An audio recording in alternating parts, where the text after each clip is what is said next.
At the onset of the Galana Kulalu food security project in 2013, the then Jubilee government was hopeful of a historical agricultural project that would elevate the country from food insecurity.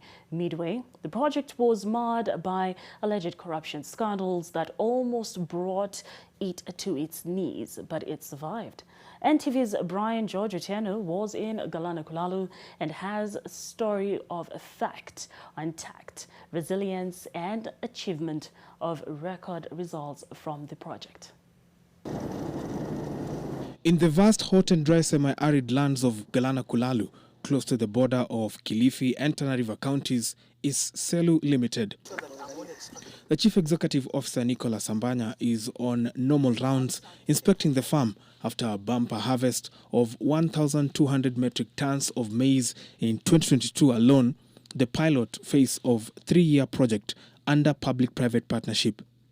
For a project marred by misinformation and corruption allegations, Nicholas credits the success to key strategic partnerships with soil scientists, seed engineers, and researchers.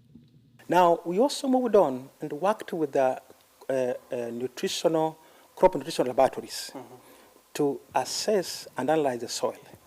Now, we got an understanding of what then the soil in Galana needs and what kind of fertilizer regimes can work together. So pH, like that. testing, exactly. soil science and all that. Exactly like that. Okay.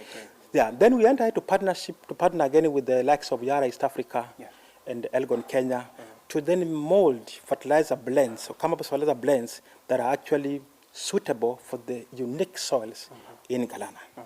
Being a semi-arid area and staring at the glaring effects of climate change, rain-fed agriculture was unsustainable. Hence, they resolved to fully revert into irrigated agriculture. The farms were designed in a circular manner to allow circular rotation of pivots from the National Irrigation Authority to supply water and farm inputs equitably to the crops. And therefore, one of the initiatives that the country, and players like Selu are coming up with is to be able to harvest the water and store the water and preserve the water and make sure that we have enough water for purposes of irrigation. Now, right now we'll be irrigating from the river. But the water will be harvested from the river into a storage reservoir from where then it can be used then to be pumped into the field. For now, the final stage of the pilot phase is to stretch the storage of the grain to as long as it can stay with the right moisture content to avoid toxins and rodents. Over the next few months, we're going to scale up. We are going to move to the commercial phase of the project. Now, during the first few months, we'll scale up to 6,400 acres by the end of 2024. Then we'll move to a total of 21,000 by end of 2026. Now, you are aware that the country imports over 1 million metric tons of maize annually to substitute the local production. Now, by 2027, this project will be contributing 10% or will reduce the importation by 10%.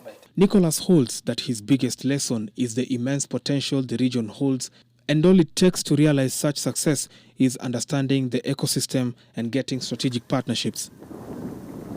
Brian George Otieno, NTV, Galana Kulalu, Kilifi.